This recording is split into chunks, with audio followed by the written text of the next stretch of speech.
बाबा साहब कुर्सी जो ओरिजिनल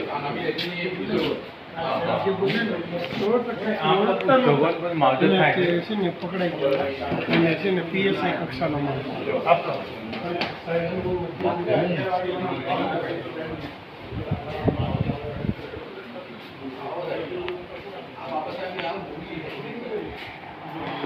દોઢ લાખ પુસ્તકો કોને કહેવાય?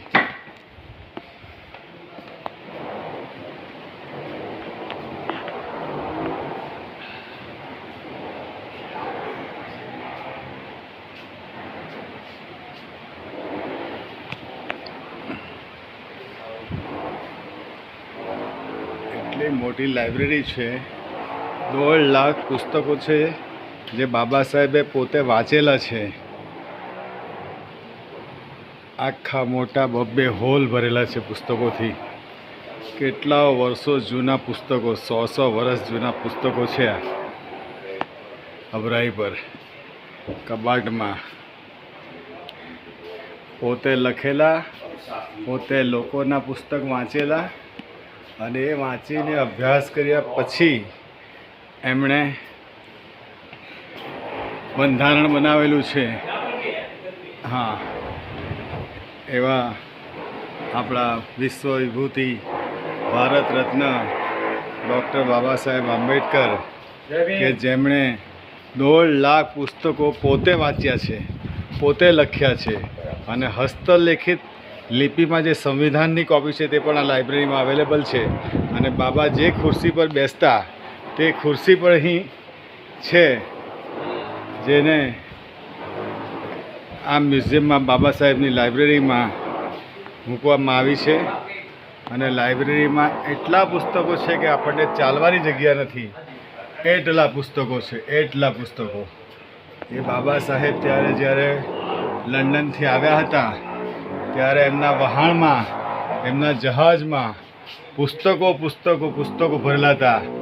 એ બધા પુસ્તકો રાત દિવસ વાંચીને બાબા સાહેબ 56 વર્ષની ઉંમરમાં પરિનિર્વાણ પામ્યા હતા 9મી ડિસેમ્બરના રોજ. એવા મહાન વિભૂતિને, વિશ્વવંદનીય બાબા સાહેબને હું કોટી કોટી નમન કરું છું.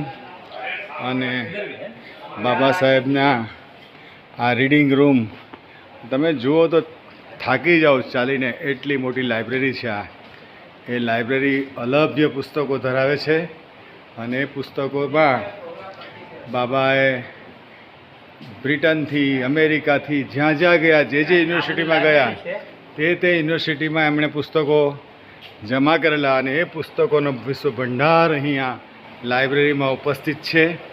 કે આ સિદ્ધાર્થ કોલેજ ચર્ચગેટ મુંબઈ ખાતે આવેલી છે અને તેમાં આ રીડિંગ રૂમ છે.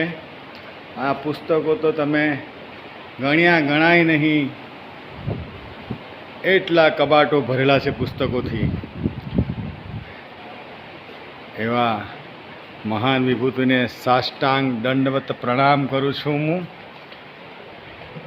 કે વિશ્વ વિભૂતિ, સિમ્બોલ ઓફ નોલેજ, એમને ખોટા નથી કહ્યા. સિમ્બોલ ઓફ નોલેજ જે કહેવામાં આવ્યા છે તે આ પુસ્તકોના વાંચનના કારણે એમને વિભૂતિ આપવામાં આવી છે કે symbol of knowledge. A symbol of knowledge ખરેખર આપણે કદાચ આપણા જીવનમાં 10 પુસ્તકોને વાંચ્યા છે, જ્યારે અહીં 1.5 લાખ પુસ્તકોનો ભંડાર પડેલો છે. થેન્ક યુ સિદ્ધાર્થ કોલેજનો. Thank you.